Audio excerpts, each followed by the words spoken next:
आज हम इटावा जनपद की एक ऐसी संस्थान में पहुंचे हैं जहां वृद्ध लोगों के लिए जगह बनाई गई है। मैं आपको बता दूं, इटावा जनपद के शालिनी मेमोरियल सेवा संस्थान जो सरोज वृद्धा आश्रम इटावा का है, वहां पर हम पहुंचे हैं जहां पर जो वृद्ध लोग हैं जिनके लिए रहने के लिए कोई व्यवस्था नहीं है, जिनका कोई आश्रय नहीं है, जिनके जो बच्चे हैं उनको घर से बाहर निकाल देते हैं, उनके लिए ये जगह बनाई गई है। मैं आपको बता दूं, इस जगह पर 30 से 35 अभी जो वृद्ध लोग हैं वो रह रहे हैं। किसी अपने घर से कम नहीं है अपने लोगों के द्वारा सताए हुए पेरेंट्स के लिए इटावा का गुरु वृद्धा आश्रम।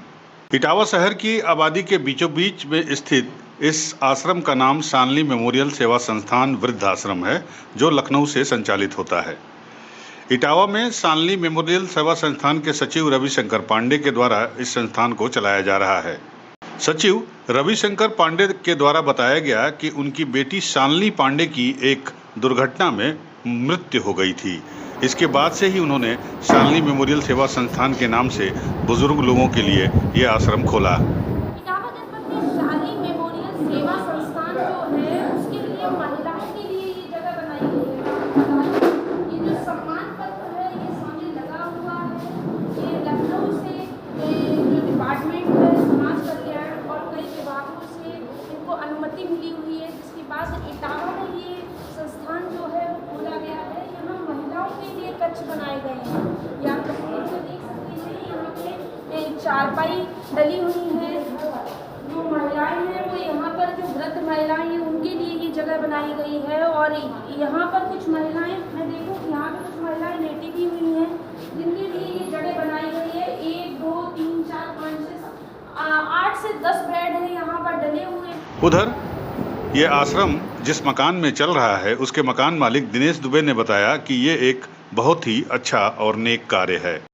शालिनी सेवा संस्थान का जो आश्रम है उसके सचिव मेरे साथ में। इनको सर क्या नाम है आपका? रविशंकर पांडे। अच्छा, ये आश्रम आपने खोला है, क्या कहेंगे इसके बारे में, क्यों खोला आपने? हमारी बेटी का एक्सीडेंट हो गया था जी 2012 में जी।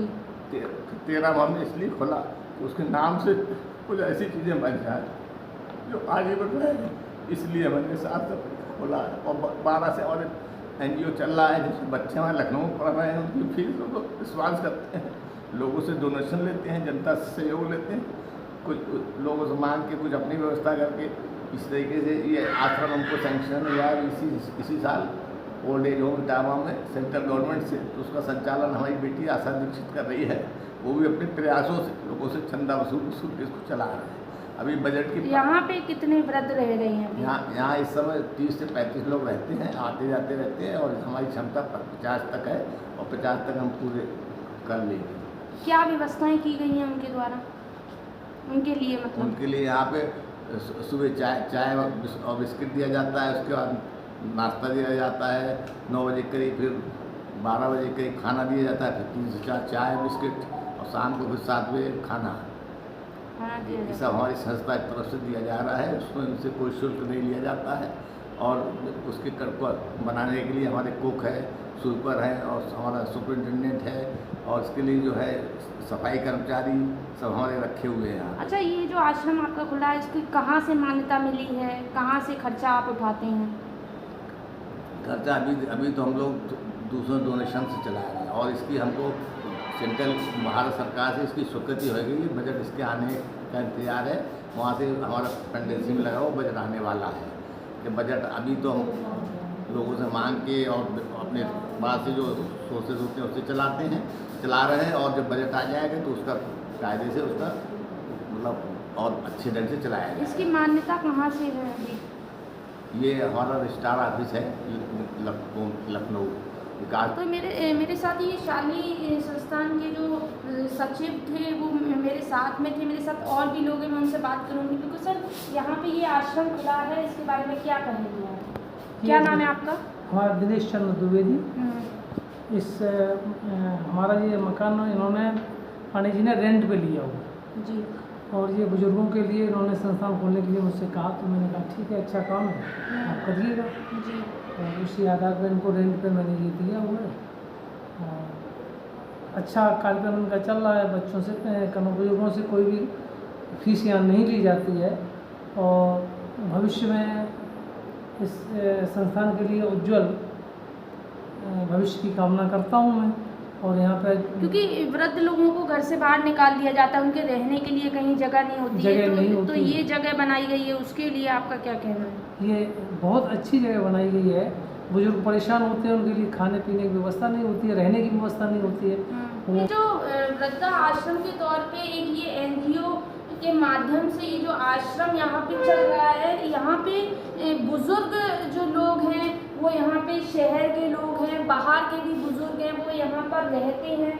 मैं यहाँ पे और भी तस्वीरें आपको कुछ दिखाऊंगी कि ये जो कच्छ अलग अलग तरीके से जो एक घर में बनाए गए हैं वो बुजुर्गों के लिए बनाए गए हैं और बुजुर्गों के लिए ये बेडों पे लेटने के लिए ये व्यवस्था भी बनाई गई है। ये एक इस आश्रम में 35 वृद्ध महिलाओं और पुरुष रहते हैं। हालांकि इसकी कैपेसिटी 50 से लेकर 60 वृद्ध महिला और पुरुषों की रहने की है। अपनों के सितम से सताए गए बूढ़े लोगों के लिए ये घर किसी स्वर्ग से कम नहीं है। सुबह बिस्तर में दूध के नाश्ते से लेकर दोपहर में हरी सब्जी और रात को दाल चावल सहित मिठाई भी यहाँ खाने में मिलता है। अपनों के दिए गए दर्द से तंग आकर इस आश्रम में तकरीबन 35 से 40 बूढ़े लोग अपना जीवन बिता रहे हैं। उनके रहने से खाने पीने और दवा तक का बेहतर इंतजाम यहाँ पर होता है। इस आश्रम में रहने वाले वृद्धों का कोई अपना नहीं है, लेकिन गैरों के हाथों से जीवन के आखिरी पड़ाव पर सहानुभूति और देखभाल केयर का जो मरहम लग रहा है वो उन्हें अपनों के फर्ज जैसा ही लग रहा है। ये सभी वो हैं जिनका अच्छा समय तो अब गुजर गया है और अपने जीवन के अंतिम पड़ाव पर हैं, और जब इस पड़ाव पर पहुँचे तो उन्हें अपनों ने ही उनका साथ छोड़ दिया। हालांकि यहाँ रहने के साथ साथ इन्हें यहाँ पर हर तरह की सुविधाएं मिल रही हैं। खाने को तीनों टाइम चाय नाश्ता भोजन उनकी आवश्यकता के हिसाब से दिया जाता है। मेडिकल की भी इंतज़ाम है और चलने फिरने में असमर्थ वृद्ध लोगों के लिए ट्राईसाइकिल का भी यहाँ पर इंतज़ाम है। शालिनी मेमोरियल सेवा संस्थान जो है, यहाँ पे कुछ बुजुर्ग लोग हैं, मैं उनसे बात करूँगी। बिल्कुल, क्या नाम है आपका? हृदय नाथ। तो यहाँ क्यों रह रहे हैं आप? हम इसलिए रह रहे हैं सर कि हमारे बच्चों को नौकरी चाकरी नहीं है, मजदूरी करते हैं, मजदूरी मिलती है तो रोटी खा लेते हैं, नहीं मिलती है तो नहीं खा पाती है। मजदूरी करते हैं बच्चे हमारे। बच्चे रखते नहीं है क्या घर पे? नहीं रखते हैं, क्यों नहीं रखते हैं, रखते हैं। पर यहाँ क्यों रह रहे हैं अभी? इसलिए मजबूरी है, कुछ ऐसा क्या करें भी है, बच्चों का मजदूरी नहीं मिलती है। तो यहाँ खाना पीना क्या मिलता है आपको? खाना पीना 2 टाइम 3 टाइम चाय मिलती है साहब। खाना भोजन अच्छा मिलता है, बढ़िया भोजन मिलता है, उसमें कोई कमी नहीं है। 2 टाइम भोजन मिलता है। कहाँ के रहने वाले हैं आप? साबितगंज इटावा। इटावा साबितगंज से जी। तो कितने समय से यहाँ रह रहे हैं आप? अभी 2 महीने 2-2.5 महीने करीब हो गए। 2-2.5 महीने हो गए हैं हाँ। आपको यहाँ पे रहते हुए। हाँ। तो यहाँ की सेवा कैसी है? सेवा बहुत अच्छी है यहाँ की। आपसे कुछ पैसे लिए जा रहे हैं क्या? नहीं साहब, फ्री में आपको रखा जा रहा है? जी। पीते हैं 3 समय की, उनको चाय तक यहाँ पे मिलती है। मेरे साथ और भी बुजुर्ग हैं। दादा क्या नाम है आपका? अच्छा, कहाँ के रहने वाले हैं? रामनगर। रामनगर। यहाँ कब से रह रहे हैं? यहाँ करीब 2-2.5 महीना हो गया। 2-2.5 महीना हो गया। तो यहाँ क्यों रह रहे, घर पे क्यों नहीं रहते हैं? घर है ही नहीं हमारे साथ। घर नहीं है? बच्चे? बच्चा एक है, अपने परिवार को पालता है। तो यहाँ व्यवस्था कैसी, खाना पीना? यहाँ सबसे बढ़िया सब बढ़िया है। और दवाई वगैरह सब? सब मिल जाता है। मम्मी से तो हुआ दवाई मिल। तो आपने देखा, मैं बराबर लोगों से बात कर रही हूँ। यहाँ कब से रह रहे हैं सर? 2-2.5 महीने से रह रहे हैं। अच्छा, खाना पीना क्या मिलता है यहाँ पे? खाना पीना साहब बहुत बढ़िया, सब चीज़ मिलती है। रोटी दाल सब्जी सब चीज़। दवाई वगैरह?